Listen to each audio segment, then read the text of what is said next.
नमस्कार. आपण ऐकतोय साखी कहे कबीर, कबीरांचे दोहे आणि त्याचं स्वैर मराठी रूपांतर. हे रूपांतर केलेलं आहे सौ मनीषाताई अभ्यंकर यांनी. आजचा आपला भाग चाललाय 255वा, प्रकरण चाललंय 45वा, सुरातनका अंग. दोहे आज आपण घेणार आहोत 28 ते 30. प्रथम आपण 28वा दोहा ऐकूयात. कबीर हीरा बन जिया, महंगे मूल अपार.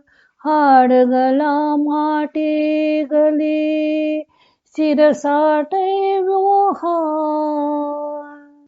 कबीर हीरा बन जिया, महंगे मूल अपार.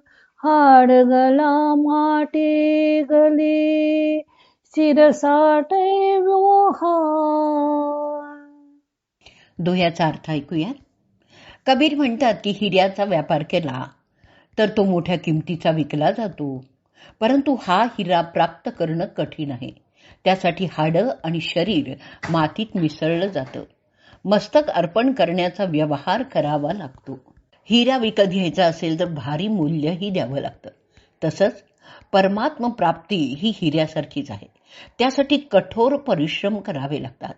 परमात्मा रूपी हिरा अशा परिश्रमानेच प्राप्त होतो.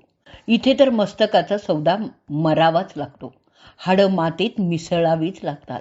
अर्थातच तो प्राप्त करून घेण्यासाठी तन मन यांचा सर्व अहंकार ध्वस्तच करावा लागतो. आता आपण ऐकूयात याच दोह्यावरची मराठी साखी. हिऱ्याच्या सौद्यासाठी ते लागे मूल्य अपार.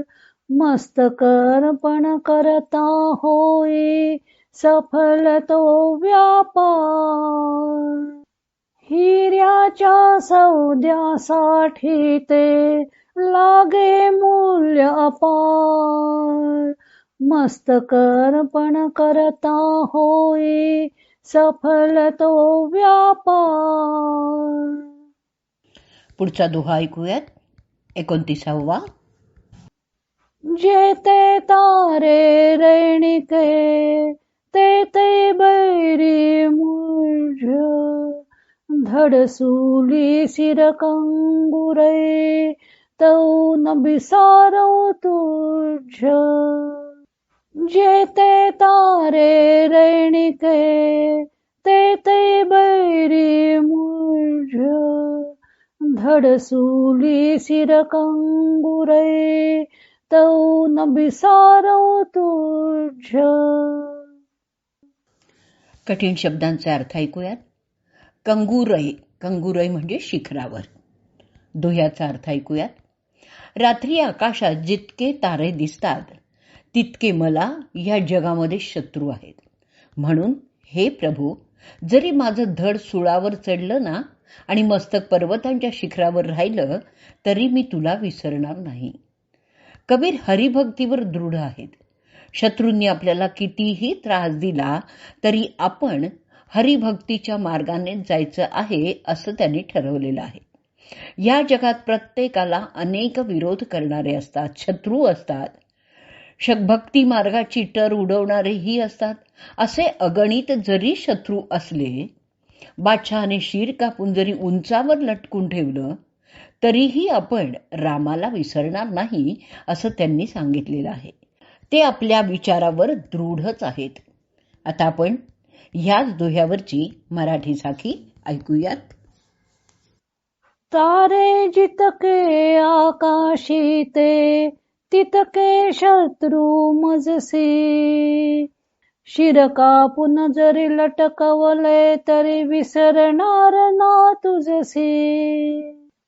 तारे जितके आकाशी ते, तितके शत्रू मजसी. शिर कापून जरी लटकवले तरी विसरणार ना तुझसी. पुढचा दोहा ऐकूयात 30वा. जे हर्या तो हरिसवा, जे जित्या तो डाव. पार ब्रह्म को सेवता जे सिर जाई तो जाओ। जे हर्या तो हरिसवा जे जीत्या तो डाव। पार ब्रह्म को सेवता जे सिर जाई तो जाओ। दोह्याचा अर्थ ऐकूयात.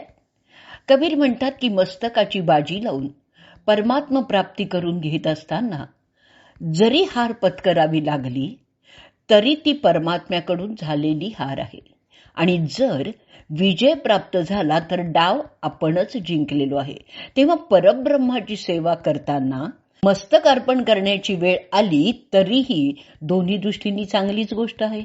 मस्तक अर्पण करून जरी परमात्म प्राप्ती करून घ्यायची वेळ आली तरीही ती चांगलीच गोष्ट आहे.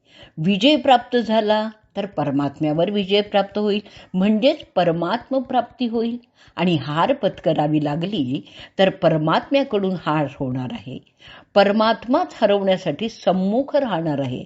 तेव्हा विजय प्राप्ती किंवा पराभव दोन्हीही फायद्याच्याच तर गोष्टी आहेत.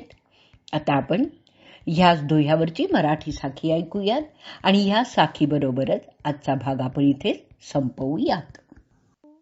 हार होईल हरीच्या कडुनी अथवा घेई विजया. लागो प्राणांची बाजी करी परमात्म्याची सेवा.